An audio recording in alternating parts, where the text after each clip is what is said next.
So yun na nga, no, ito yung hitsura ng ating Rojas Avenue ngayon.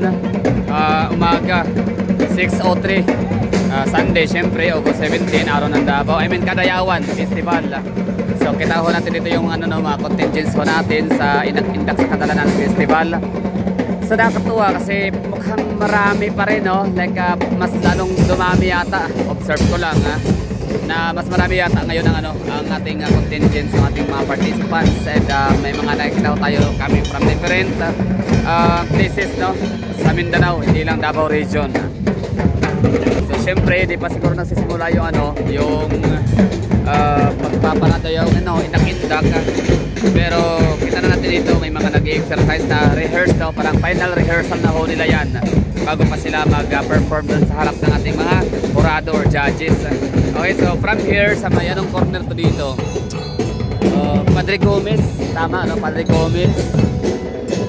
Okay, Padre Gomez, corner Rojas. So lakad tayo, diretso tayo sa may unahan, sa may stage. Sana makahanap tayo ng magandang spot mamaya para makuha na talaga natin full coverage yung ganap.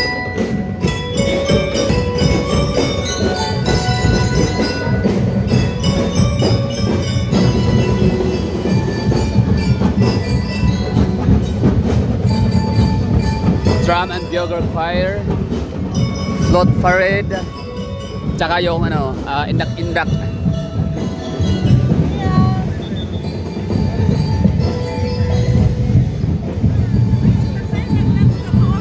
Oo nga pala, City High, no? Tsaka yung Bernardo High School. Sila yung mga laging nasa first, second. So ngayon, sino kaya, no? Sila pa rin ba? Aim High, City High.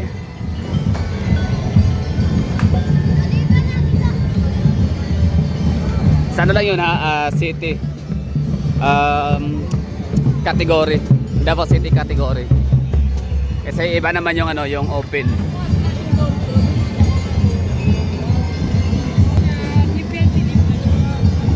6:05 in the morning.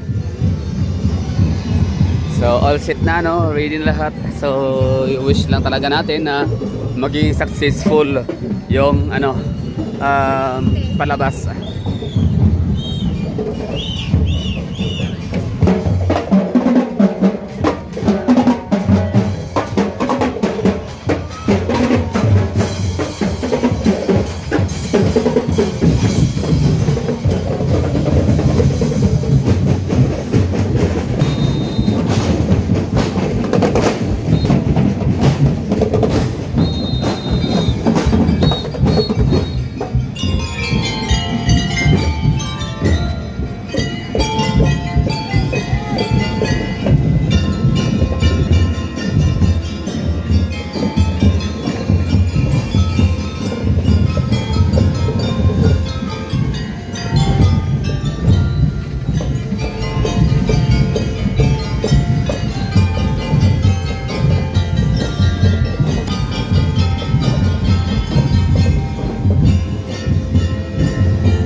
Okay, so dati, as far as I remember, nasa alas 6 yun talaga nagsisimula, no?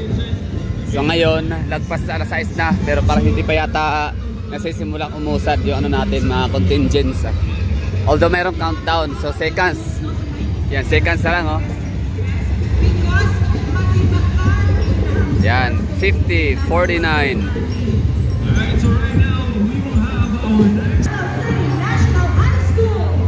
Okay, naka contingent number 2 na tayo. Hindi na naabutan yung una at pangalawa.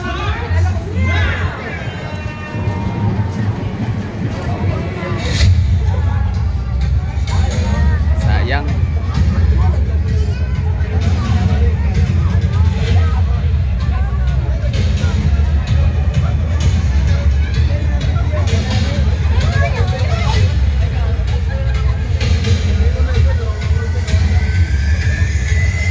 Okay lang, ha, basta ito yung natin, late tayo, no. Madami pa naman to hanggang alas 12 ito ng tanghali.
Okay, so yun na, nakuha ko natin.